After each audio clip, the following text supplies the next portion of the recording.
All right, here we are. This is the first pick, it looks like, for Ari Lax, Grand Prix Providence. This is the finals. And there's a Pyre Wild Shaman that's been pulled to the front, but I also see a Putrefy sitting there. Haunter of Night Veil. There's a Viashino First Blade. And a Magellan Sphinx. Man, this is a stacked pack. Those uncommons are insane. The Yeah. rare's pretty good with Pyre Wild Shaman.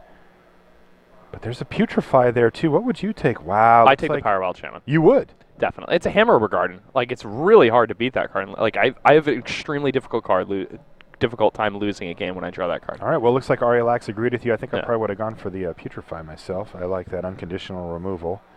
But, I definitely think that's the second best card in the pack. okay, there's a Rubble Belt Maka there, and there's also a Viashino First Blade. He just passed one of those, too, though. I take the Maka here. Yeah, we've seen Makas go very high. If you take the Rubble Belt Maka, then you can keep yourself in the opportunity where you can be Gruul, where you can be Rakdos. Where Yeah, I mean, he hasn't passed any good black cards yet. Yeah, You know. if you take and he did, and thank you, Ari, for showing us the card too. I don't know if you saw that, but he kind of lifted it up for us to see. He's somebody who's done commentary before. He's going to go easy on us. I appreciate that. Certainly. There's a Riot Piker, and there's another First Blade. So this is the third one. He's like, all right, I've had enough. He already knew he's taking it. He's going to take a look at the rest of the cards. He's going to give us a view of them as well. And I mean, he has the Riot Piker is. I'm surprised he didn't take it because even though it's not as high quality of a card as First Blade, it's really good in his deck. Remember, his first two picks are. Jeez, another First Blade. Every single pack has had First Blades in it. Also another Riot Piker. Yeah, and those Riot Pikers are so good in his deck. Remember, his first two picks were a Maka and a Pyre Wild Shaman. I mean, you're right. That is true. But man, I love me a Viashino First Blade. That card stands on its own. It doesn't need any help. There's certainly board states where you do not want to have a Riot Piker in your hand or on the board. Oh, definitely. But I mean, if you Pyre Wild Shaman, you always want that guy.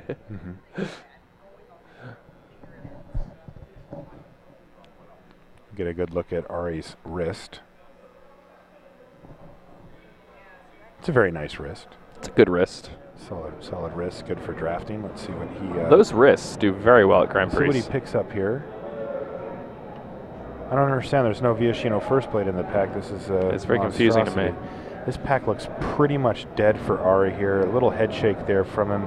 He's pulled a Battering Krasis to the front. He can consider being in Gruul. Oh, there's your card there, Jake. I really do like that guy now, too. Get a look at the Armored Wolf Rider. But it's going to be the Battering Krasis for Ari here. Yeah, I mean, he still doesn't know if he's going to be playing white at all. No. He back-to-backed First Blades, but his first two picks are the two highest quality cards that he has thus far. Also, if he's managed to put his opponent, or there's a profit and loss, if he's managed to put his opponent into Boros, it could be pretty ugly for him in pack 2, so he's not super excited. Remember, he did pass 2 First Blades, too. Those are cards that people like to pick up. Yeah, so right now, he's hoping to table that Rakdos Carnarium out of the first back. You called it a Carnarium again. I'm sorry, the Rakdos Guildgate. Yeah, I know what you Old meant. habits, I apologize. I know what you meant. I just think it's funny that you called that. And he got it. He got it back. So right now he's looking to be like the Borzov deck if possible. So he's pretty happy to take a Maze Abomination here. That's like a very high quality 6-drop. No, he's going to stay very aggressive here. Wow. He's going to take a Liev Decree here. I mean, that's I don't think I've ever even played that. No, it's not a very good card, but it is very potent. The downside to it is that if you're behind, it does almost nothing. If you're ahead, though, it can put away a game for you. And he is looking to play a deck that will get ahead and stay ahead. And if that's what he needs, then Liev Decree can certainly do that. Here's the Riot Piker back, so you see him instantly take it. Like you mentioned before with the couple of Blood Rush creatures that he's already got. That's really nice. Yeah, I mean, he already has a Maka and Pyre Wild Shaman. So and there's the other Riot Piker. You know, we kind of assumed that it would come back after I saw the first one. And this has turned out very well for Ari. He is heavily base red, and he can go a couple of different directions depending on how the picks flow in the second pack. And I do mean the second pack because that is going to define it in a lot of ways which direction he goes. Wow, do you see how much coffee you just drank? Hey, That's man, what you have to do. It's you pretty need late. to do it. All right. There's a Rakdos key rune, but there's also an Ubulsar Gatekeepers. It looks like he's going to take it here. Does not want to be running key runes if he can do it. Yeah, he's just going to take the clear path over the other key rune. There's a Morg Burst that he could play. Riot Control, he says, look, I don't want anybody sideboarding in some. You know, I actually like Morg Burst in the work. really aggressive deck. It just is like a finisher? It just finishes people off a lot of the time. Okay. And like you return like a Blood Rush guy to your hand a lot of the time. You're like a Maka, and you just have more guys on the table, and then you know, return it to your hand, dome somebody for 3 or kill their blocker, and then attack with everybody in Blood Rush to kill them. You'll have 30 seconds to review. I wouldn't play more than one of it, but. All right, so we know that the base of his deck is red here, and that's going to be good for him. He does have a Rakdos Guildgate, so that's the most obvious direction to go. But he's got 2 Viashino First Blade. That man, I'm sure he'd love to see those make the final cut here. And depending on how Pack 2 goes, I mean, if he opens up like some really good Orzhov cards or gets past some really good Orzhov stuff, then he definitely has given himself the opportunity to go in that direction. But he really, really wants to be getting stuff like Skinbrand Goblin and Skyknight Legionnaires and Burrows Elites. Like that's what he wants to be grabbing out of this pack. He wants to be the most aggressive Burrows deck that he can possibly be. What about Madcap skills? Probably, right? Sure. I mean it's a very good card. The good thing it's about not as good as it was in Triple Gatecrash, that's but right. it's still very good. Agreed. I think, you know, it's nice in a deck like this, though, because he can start off with a few early spells like a Riot Piker that's hard to block in the very early stages. He can play a Viashino First Blade. If one of these things dies, he can put a... Oh, wow, there's a Killing Blare right on the top. Let's just take a look here at what else he's got. Okay, there's a Wojak Halberdiers. Yeah, and he's going to take that. There was also... Did he even it looks look at like the rest? I didn't see the yeah, rest. there was a Martial Glory and a Warmind Infantry. Those are the other 2 cards he would consider there. Absolutely, those are 2, especially I think Warmind Infantry has gone up quite a bit. It's a really solid card. Being able to power through the 4 toughness yeah, I mean, blockers. when something's a 4/3, the same is true for Saratok. Wow. Wow, another Wojak Halberdiers, and man, he'd love to get that Boros Charm back. It is a card that will go excellently in the deck, but right now he's focusing on his curve, his creatures, and his 2-drops, and man, those were 2 ideal ones for him. Exactly. He's got to be happy about that. He's got to be super happy. And is this his next? Yeah, oh, he was just overlooking that pack. Yeah, and there's a veteran and a bomber core in there that he could the veteran could come table. around pretty easily. There's a pit fight, but I think he's just going to take the Warmind Infantry. Yeah, with what he's going for. Like, yeah, it's just pure aggression. Really gonna. Yeah, he's just super aggressive. His deck's actually coming together really well. It's coming together very. I would be so happy if I was in his seat right now. Now the third pack can get a little sketchy because he's not going to have a lot. Yeah, I mean there's still a lot of aggressive white and black cards. Okay, there's the Skinbrand Goblin that you mentioned before, Jake, and he's going to snap that off. I think. Assault Griffin is good in these decks, but it's no Skinbrand Goblin. It's certainly no 2-drop. I mean, he also has double Riot Piker, so Skinbrand Goblin is significantly increased in value there. It's insanely better there. He can use it as a cheap combat trick and save his Rubble Belt Maka so he can actually cast it if he needs to.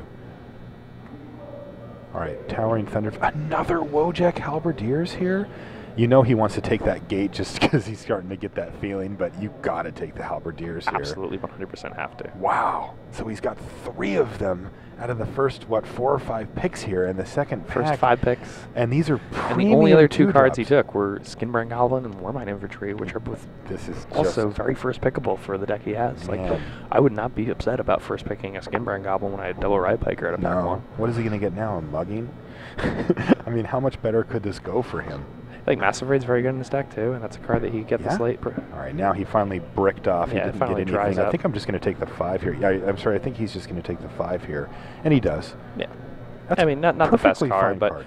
I mean, the fact that it makes 2 guys makes it turn on his. Warmind Infantry came back. Yeah. Not interested in the Bomber Core. It looks like he is just going to keep taking the. But he's probably going to grab the Bomber Core of the next pack. I mean, there might be an Order Veteran too, though, in that pack.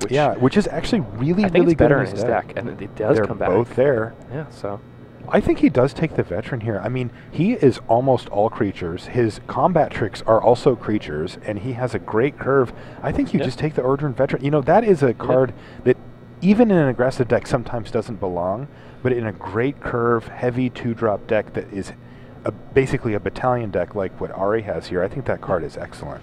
The thing about like Night Watch being the top end of your curve, like that's really good in a deck like his because it's going to turn on all of that battalion. And when those Wojak Halberdiers are first striking and he has all this blood rush, it's really hard to deal with that. Yep.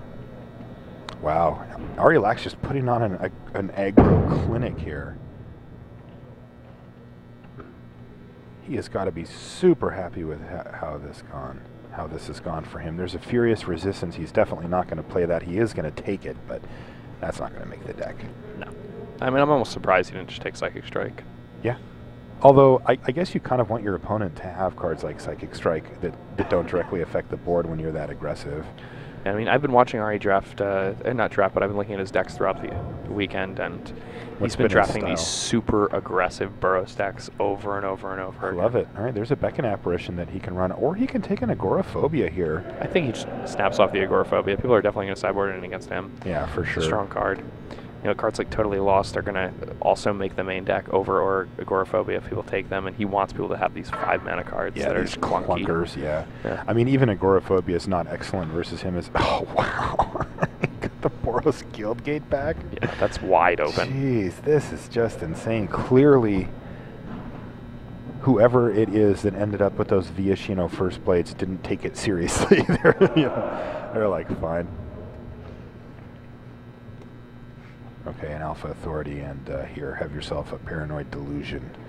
I think the only Paranoid Delusions at this table are people that think they're going to beat Ari Lax at this point. His deck is streamlined, it's aggressive, it's potent, it's even got reasonable mana. Yeah, I mean, the one thing is he needs to be, oh man, no, I think he just has plenty now. Plenty of what? Playables. I mean, yes. Pack 1, he really did not, though. No, he didn't. He like really didn't. Pack He 1, had, he what, really six like, playables, and it questionable 6. Yeah, like it was a like couple 5 of Riot real Pikers, ones. and but that pack made up for it in spades. So, like that pack, he easily got 9 or 10. Yeah. So he's on target for it, but he still can't. Oh my goodness! It's almost comical watching him fan out those 3 Wojak Halberdiers. They work so well together too.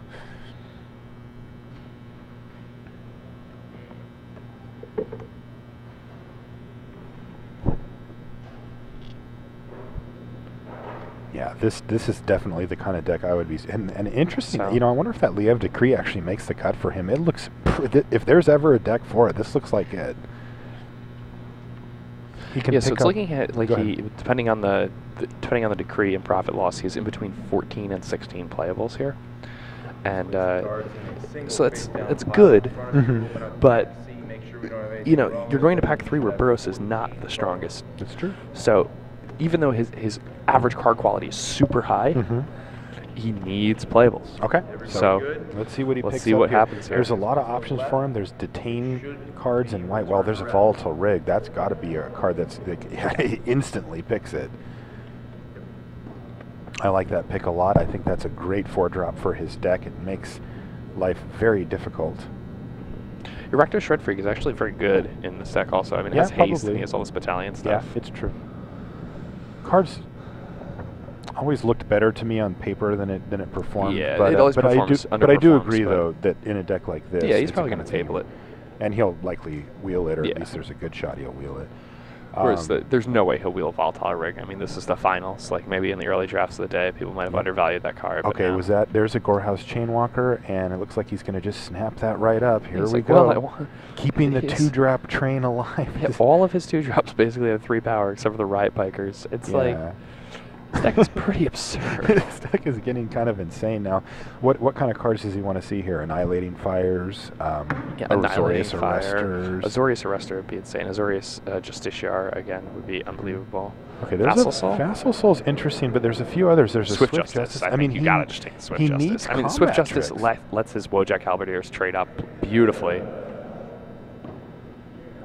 Like take a deep breath there, Ari Lax, and make your choice here. He's going to go for the Vassal Soul. No, he's taking it. He shook his head. He said, no, I'm not going to take the Vassal Soul. I'm going for the Swift Justice, taking the combat trick. And there's a Pursuit of Flight and a Knightly Valor. Perfect card for his deck. That's such a beautiful top end for his deck. He will very likely top out at 5 mana in this deck.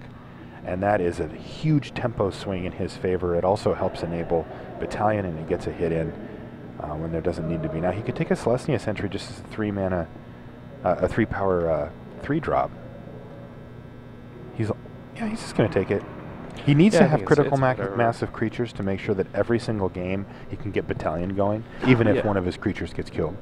A lot of newer players might have taken Avenging Arrow there, thinking, it's a removal spell, but that's not really a removal spell. It's not. It really underperforms in actual play. So. Yeah, there's a few decks that want it, the ones that can block